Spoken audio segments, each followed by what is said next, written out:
Hello everyone, this is Jay or Sloeo, and I'm here to introduce my first official YouTube video, and please be cautious as this is my only YouTube account. A couple of years ago, I did upload a sketchbook tour of sorts, however, I very quickly deleted it, but it is a little bit of a bummer since it would have been good memories. And I think a lot of people do want to see a sketchbook tour from me. However, the issue is that I never seem to complete a sketchbook. Even the tour that I gave was half of my sketchbook because I never ended up finishing that one either.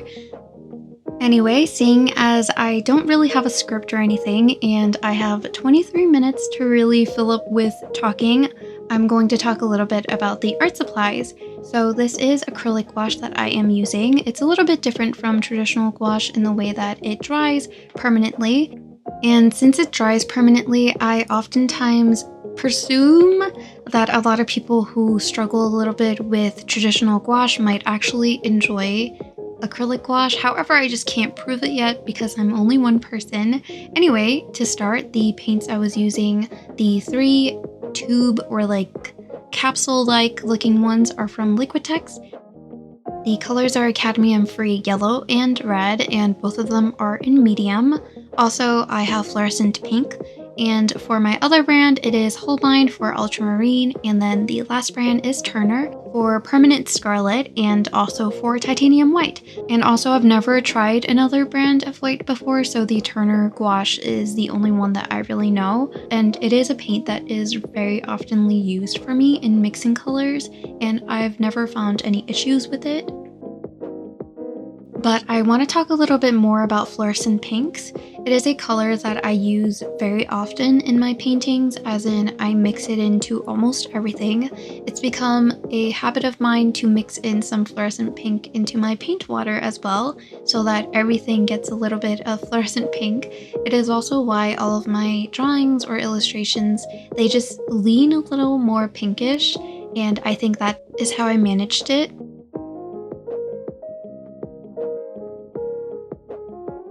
Anywho, I had actually drawn this sketch quite some time ago because my plan really was to film a YouTube video. I had this in my mind for a little bit, but I just never got the opportunity. So I left it in my sketchbook just as a drawing because I knew I was gonna come back and paint it. So I'm happy that I did because I really like the color composition and I also love her clothing. Fun fact, I think clothing or just clothing folds are probably one of my favorite things to paint.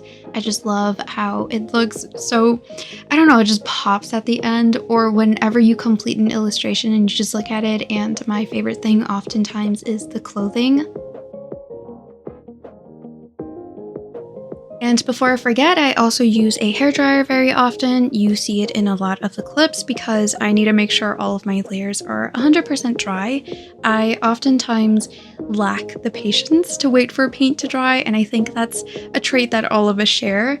However, I used to mistakenly think that a layer is dried, but I would put paint on top and then there's just patchy parts.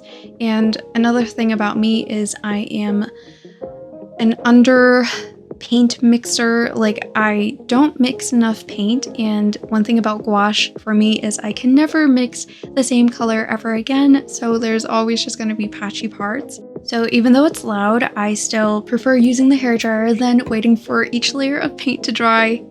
Also, even though I have made myself a makeshift stay wet palette, I still often spray the surface of it because I'm using a hairdryer and the heat really tries to dry up the top portion of the paint.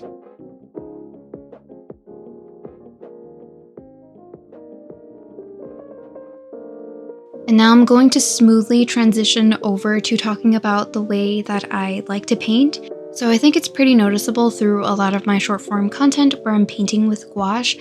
I much prefer to use a flat brush, a large flat brush at that, in painting my solid layers, such as the skin. I think the skin usually is the most important and what people spend the most time on.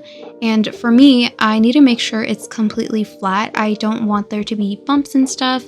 So my first layers are always very thin layers of paint. You can always build up layers of acrylic gouache. You can't really remove the layers once it dries.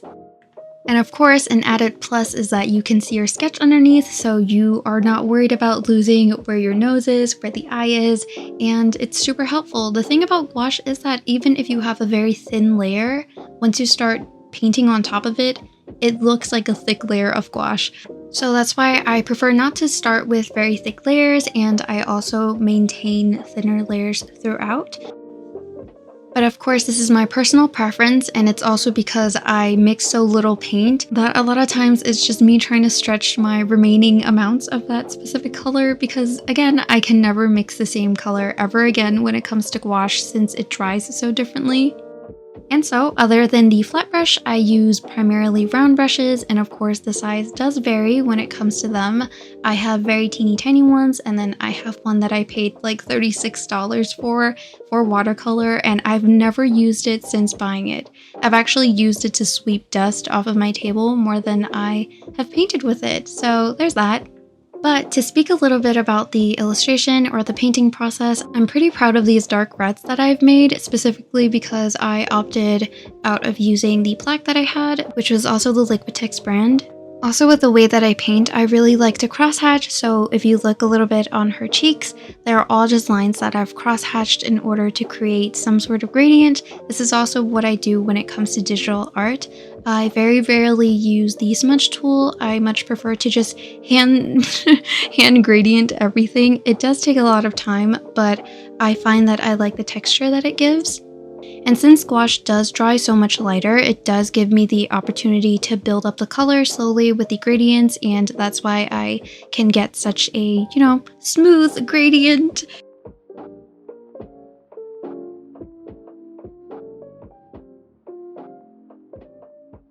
And for her eyes, I really didn't know if I wanted them to be different colors, but since I had this already mixed red that I was using for the line art, I just decided to use it for her eye color as well.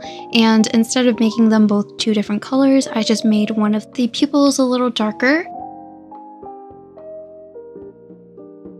And yes, I do notice that she doesn't have lenses, and this is because my excuse is that she's trying to be fashionable, she's trying to be stylish, not because I didn't want to ruin her eyes by drawing in the white sheen of reflective lenses. No. What if she has anti-glare on her lenses? That's it. She has anti-glare. But I have no excuse to why she doesn't have glasses on her full body. No, the excuse is she is wearing contacts. That's it. Also, I'm trying to think of more things to talk about, but one thing is definitely the gloves. I get asked very often in my shorter form content why I wear gloves whenever I'm painting. So one of the main reasons is because I just don't want to get paint all over my fingers due to me gripping onto the brushes very close to the bristles of the brush. Actually, that is a habit of mine. Even with brushes that have handles where I'm supposed to hold, I hold onto the metal part of the brush more often than not.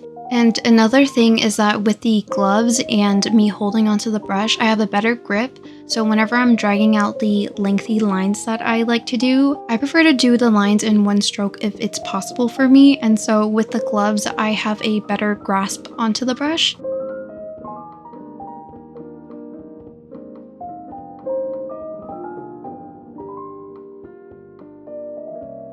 Okay, now that we're finally onto the shading of the hair, I have a small confession to make. I have talked about me not being able to mix enough paint.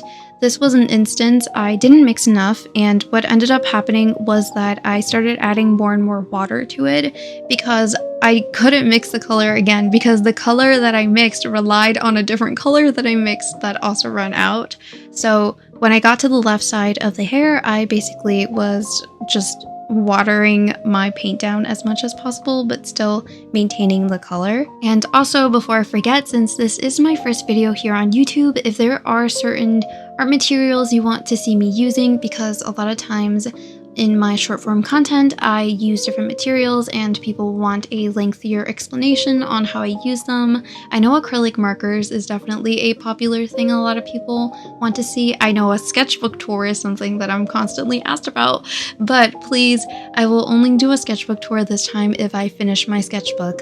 That is a thing I have to promise myself, because if I do a halfway sketchbook tour, I'm going to abandon the sketchbook. And this is like my 5th sketchbook this year. And some of them, they have like 2 pages that I've drawn in, and then I just gave up on them because there's shinier things around the corner, a new sketchbook. Along with this, I do also want to know if you guys want me to talk through my videos or just have like a silent video, whichever one you guys prefer, because believe it or not, this is my 4th hour into recording this audio session and I keep stumbling over my words. I don't know what to say. I'm trying to configure this microphone. I have no idea how to work it. I have it like hanging off of my table so that it's not touching my table. I just am not the best at creating these long form videos. Again, because short form videos is where my comfort zone is at. When I started filming with my phone, even horizontal, it was very different than what I'm used to. One of the bigger things I'm really noticing when I was filming with my phone horizontal is there was so much space between my phone and my sketchbook that I got back into the habit of shrimping over my sketchbook. Because usually my phone is directly next to me, I really don't have the shoulder room to go and shrimp over and really just concave into my sketchbook. But because now that there is that room, I just couldn't help myself. But whenever I was filming vertically, usually the only obstruction I have is my left eye. Part of my vision will be obstructed by my phone, but with it being horizontal, gosh, like my entire body, I was struggling to really push my hand forward to not bump into the camera or my phone. So to everyone that films YouTube videos and you're drawing or painting, big props to you. I have no idea how you do it because I spent way longer on filming. Like I have 2 hours and 45 minutes of footage, right? I think I spent a lot of it just trying to figure out how to position my camera as well to not have it like clunky. And because I was trying to position it so much, my camera will rotate from horizontal to vertical. And when that happens, usually the quality of my video drops. And that's why sometimes some of the clips are a little blurry or a little just sharpened because I had to readjust the quality by just making it larger. Anyway, now that we are onto the part of me doing her full body, I'm actually really proud of this. I somewhat like this more than I like the headshot, and it's because of her clothing. I did reference her pose or just her standing from Pinterest, and it's a girl with a black coat and striped leggings, and I just kind of changed her outfit a little bit and her face and everything. But I kept the difference in her eyes, the slight difference, and also since she has piercings in the headshot, I just put in her piercing openings so that it just insinuates that she might have taken off her piercings. It would have been a little weird to have just these dots all over her face because I wouldn't have been able to make them detailed. And for some reason, I must have just not thought much about the ears while I'm sketching this because she has elf ears in the full body, but in the headshot, she just has very protruding ears. That is one thing I really like though in characters when their ears are super prominent or it sticks out a lot. I love that in people as well. It's just such a cute thing. I know that people have operations to get them pulled back, but I just think it's so charming.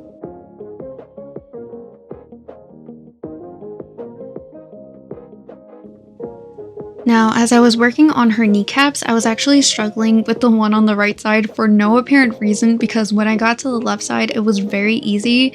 So I guess I just struggled enough for both sides on the right side, but I still ended up liking how it looks better on the left side.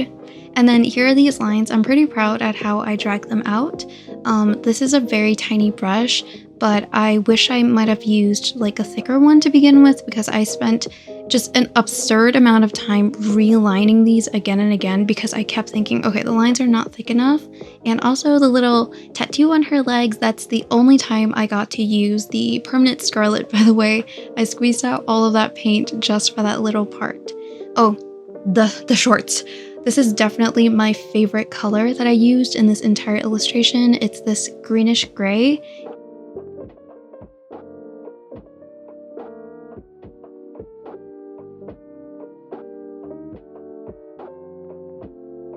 Since I have my sketchbook in front of me and I can look at the finished painting of the shorts, I'm just really proud of how I did the washed out look. I have this pair of jeans that I bought specifically because I liked how it was a little more vintage looking, and so when I went to wash it, I didn't read the washing instructions on the back of the pants. It says cold water and I used hot water, so by the time it came out of the wash, it was blue. It was no longer tinted like the greenish color, or like the yellowing was totally gone, and I was devastated. Maybe I should buy some dye and like re-dye it myself. I really am not sure. Oh, also I have fabric medium. I bought it and I never used it, so maybe we can paint some pants very soon. And now we're finally at my favorite part of the entire illustration, and it's this top of hers, or this jacket, this coat, whichever you want to use. I used a very light wash of gouache for this, and it looks a lot like watercolor, or maybe even alcohol markers when it's on paper. Sometimes it has those white dots, and I just love how it looks. The reason it looks like this is because I didn't have enough paint again, so I decided to water it down. I undermix a lot of the times because I would mix only for one thing, but I would forget that another thing also needs the paint. So in this instance, I thought that only the coat needed the paint, but her leg warmers also needed the paint as well, so I ended up just having to water it down. But I'm not mad at it. I actually really like how it looks. It looks a bit like leather because it has a purpley tint to it, so in my eyes it looks a little brown. I was able to stretch out this color a little bit because I was mixing some of the shadow colors, and I only took a little bit of the brown in order to continually mix a different color. So because of this, I used a lot of the shadow colors to overcompensate for my lack of paint.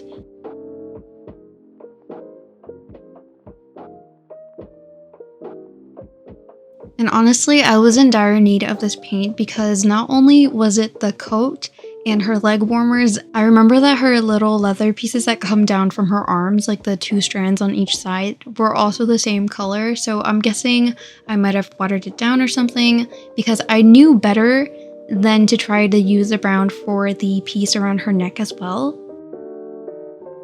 And now, since we're coming up on the belt, I don't really have an explanation on why a lot of the footage for it is gone. I was looking through all of the clips, and while I was editing, I didn't delete a huge portion of it. It's just not there for some reason, and I don't believe I forgot to record it. I remember being very proud of how I did the belt, so there was no way I wouldn't have wanted to show it, but there's just this huge jump for some reason to a completed belt, and I am now doing like the hanging pieces of the leather strands from her coat. Like, look at the belt, it's so nice, but I guess it's a bummer. Also, I would like to ask about your opinion on how I have been angling the video, because for some reason my tripod for my phone, I cannot reach it all the way up where I can see my entire sketchbook, so maybe in the future I'll draw something slightly smaller so everything fits into the screen. I just think it was so sad that she doesn't fit into the entire image. Like, her legs will cut off or her head would cut off. I can't really get the entire thing to fit in, so that's why even for my thumbnail she's split in half. Or maybe I just drew her too lanky.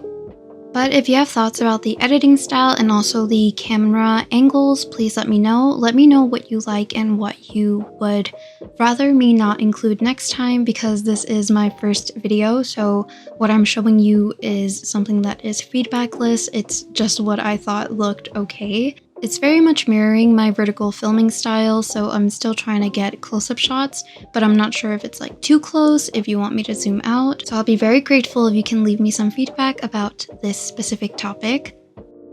So seeing as this video is only a few minutes away from being finished, I want to talk about an interest of mine that I've been super invested in for the last couple of months. My mom and I had watched Boys Planet together, and so it was only right that we watched Boys 2 Planet together. And in Boys Planet, my one pick was Ganuk, and in the season, I really didn't have a one pick. However, my mom's was Kangmin, but before him, it was Han Hye-jun. And I remember how devastated we were when Han Hye-jun didn't make it. I was on my short form content really talking about, hey guys, you should really vote for Han Harry-jun, he was very talented. But yeah, the show is finally over, and their boy group name is Alpha Drive 1.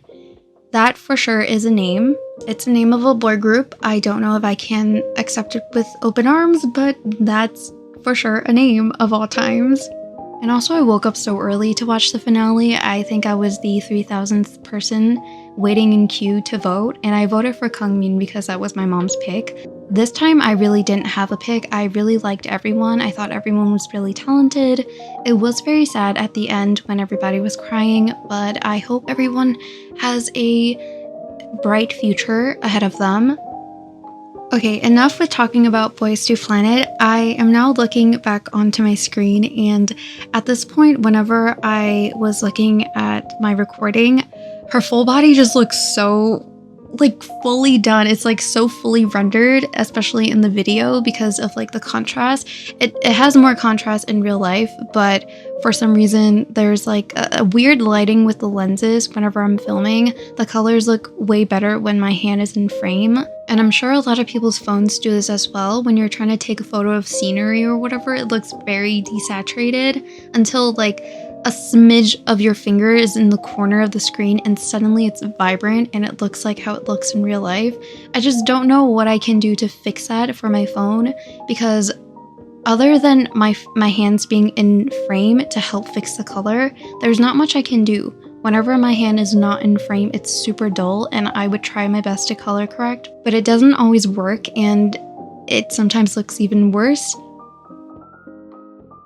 And I'm sure there are a handful of people that are curious about which phone I use, and it is the iPhone 14 Pro Max. I've had it for a couple of years, and to be honest, I was never a huge fan of how the photos looked, especially because it post-processes your photos, so there's that. And how can I forget, the sketchbook that I use is the Ohuhu Mixed Media Sketchbook. It's the 7x10 if I'm not wrong, and you're able to use everything on this except for alcohol markers. You could, but it does bleed through, unlike their double-sided sketchbook.